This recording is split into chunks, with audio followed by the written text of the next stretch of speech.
Okay, so lastly, just to sort of wrap up the form finding part before we get into details, is going to be to once again add another slider, another solver to this, and we're going to use it to planarize now the offset and the in between, the kind of webbing in between the frame. Now I realize this is not the most elegant way to go about this, right? So one solver for the initial form, the second solver for planarization, and then the third solver once again for planarization. But it's intended as a series to kind of show a kind of a grouping of kangaroo components that do certain things. Okay, so hopefully that's breaking it apart into this little bit less of an efficient process is kind of helpful, at least in terms of understanding the concepts. So as you recall, we left off here. Um, we're just going to turn off the surface stuff and just bring out the mesh. Okay, so we're going to start with a mesh again. And we're going to head over into Kangaroo here, grab our, I believe it's in the mesh box. There's the face-to-face offset component, so let's grab that. And we're going to do that. Okay, and let's set this to, I guess, 2 inches. Maybe that'll be a good thickness for what we're doing. We can turn off that original mesh so that we're not getting too much overlap. Now, that's going to produce the base kind of meshes that we want to start with. It's going to give us a new surface on the outside, and it will give us the sort of framework in between, the grid in between, so it'll kind of connect the edges.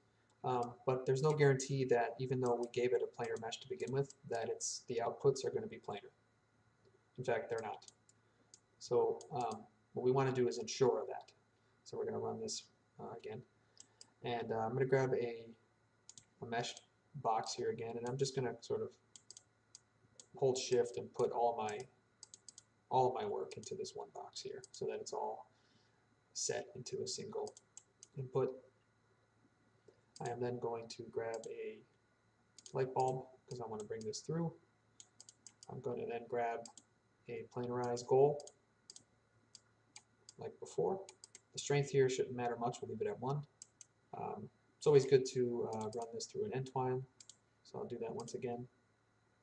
Hopefully this is starting to become somewhat more familiar to everyone as we work here. But once again, that's in set, tree, and end twine. And that should be enough to bring through to our solver.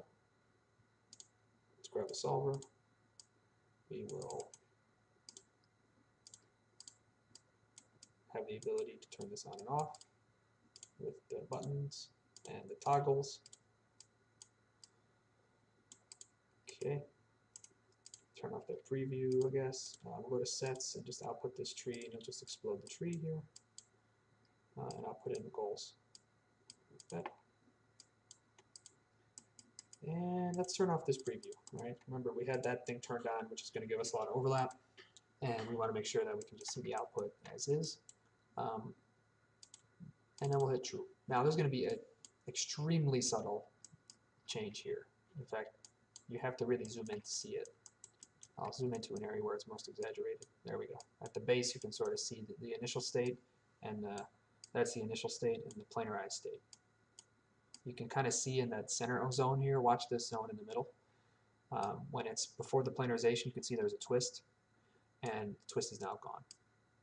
And that's true for all the other mesh faces in the entire structure. Okay, let's put some custom previews to this before we get into the details in the next set of tutorials here.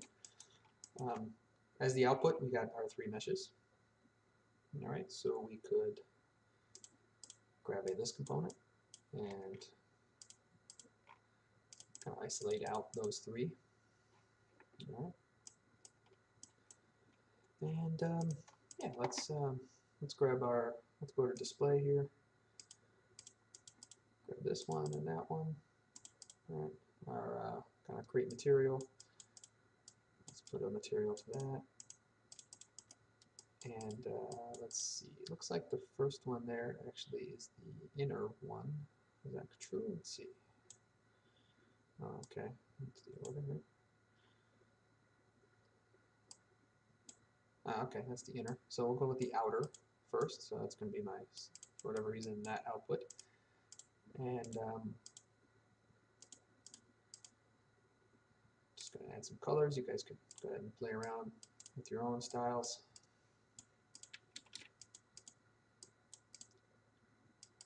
This is sort of my go-to here.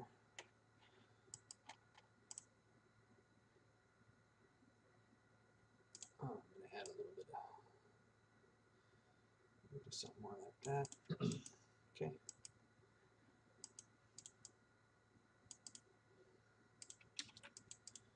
With this one, I guess I'll just make it maybe like a gray or something.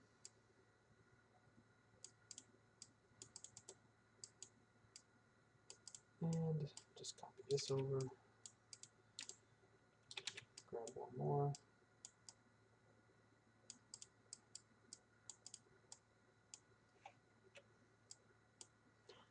And let's see here. Maybe we'll make this sort of purple or something. Okay. So that ought to do it. Gives us a, let's see, wireframe maybe. It'll allow us to take a look at the inside and the outside, you know, differently. Really kind of identify the two, and then the edges are something more neutral. And maybe I'll throw a little transparency on these as well. Just a little. Give it a little more depth. Alright, great. So this will wrap us up for the form finding portions, and at least the steps toward constructability. What we have now is a fully planarized mesh, both inside and outside, along with the connections between. And I think we have quite an elegant form that we've been able to kind of show some control over when it comes to that planarization process as it relates to the initial form. So it's kind of, you know, again, kind of broken apart into steps so that we can take a look at each one of the sequences independently. In the next series, what we'll do is we'll start detailing this as we like. So we'll start adding little profile radii, we'll start adding the tabs, the connections, the connection locations. We'll have to label all the parts, and we will then start to pull the parts and reorient the parts into the XY plane for fabrication. Okay, so that's the next series in 2 or 3 more videos.